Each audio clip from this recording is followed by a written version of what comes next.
Good morning, class 6. Today we're going to do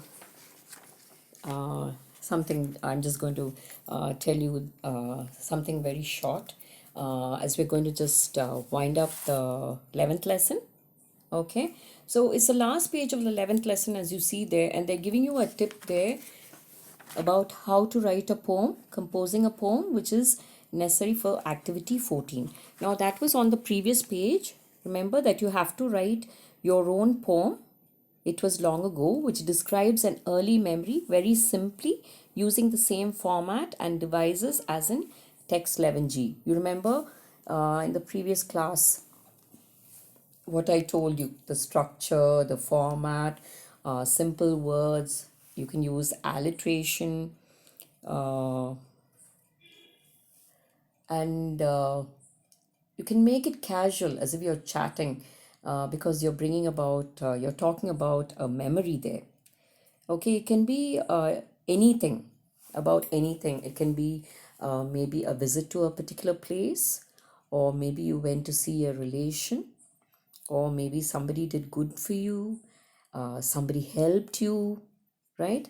So your poem can be about anything. So now we're going to read the tip, okay, on page 152. So please open your textbooks to page 152 there, okay? So composing your poem. So I'd like you to do this. You can start from today. Okay, so today is Friday, right? You can start now. Friday, Saturday, Sunday, Monday, and you could give it on Wednesday. I think that would give you a long time. Okay, now we'll read this composing your poem, and then we'll discuss, okay, how you can write it. Okay, so composing your poem. Study the It Was Long Ago poem in text 11G again, and notice that the first line of each three-line verse ends in remember. The second line ends with either me or a word that rhymes with me. Remember, we saw that me, tree, knee, right? The third line ends with ago or another reference to time. There are run on verses in the middle of the poem. You remember what I taught you all run on verses and run on lines were? That the lines, they go from one to the next line and there's no punctuation in between, they're just continuous lines, right?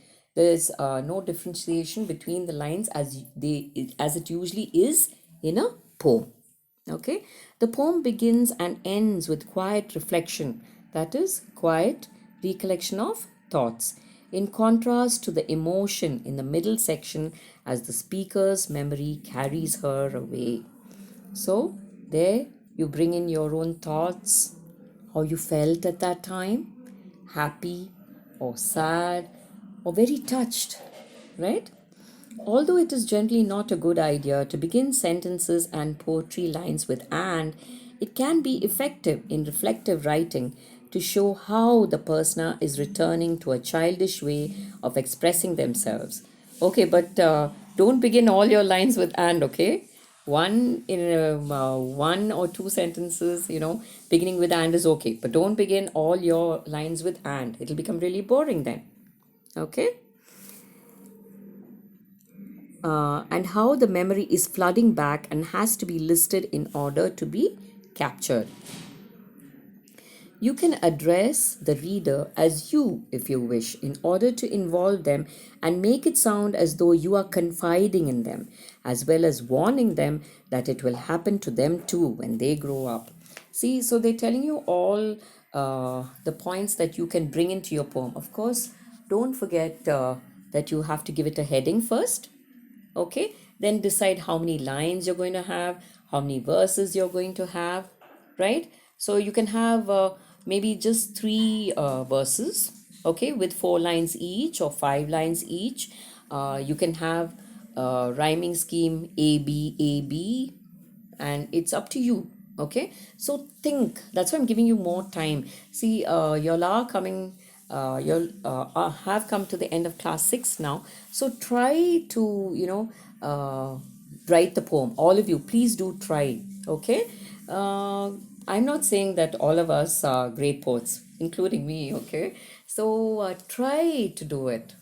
uh, think of rhyming words, alliteration, triple structure, adjectives that you can use. First, decide on the incident, the memory that you're going to elaborate on. You think about that and then you start building upon that. Okay, if you can think of a particular memory. Okay, maybe it is a visit to your grandmother's place, maybe. Okay, somewhere into the village, and maybe you went to the fields and you saw some animal, or you met a person who was really friendly, maybe somebody young, maybe somebody old in the same way. Or it can just be that you, when you were in the field, the way you felt there. Okay, so it has to be sort of touching, right? Full of emotion. You including your senses also. Think how you include your senses: your sight, your hearing, your taste, your feel, right? Excuse me. So think how you're going to write it. And if you start thinking today, then you'll definitely have, you'll build up your ideas, like, and of course it's like brainstorming. Or you have a mind map, as I've taught you how to write, or a spider diagram. You have your notebook, and you can just, as the words come to you, you can put it on paper.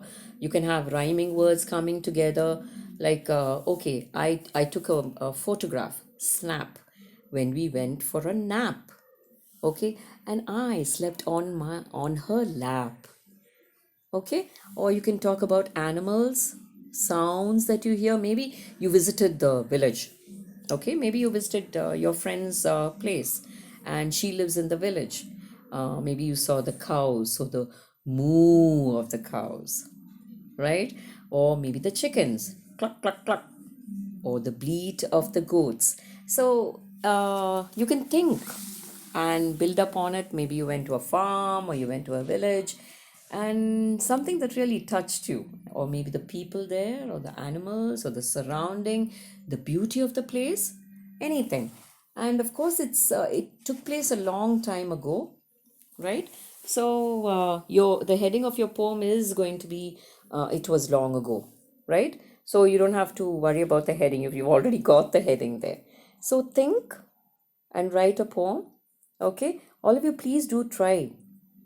Okay, so have a great weekend, sixth standard. Bye for now.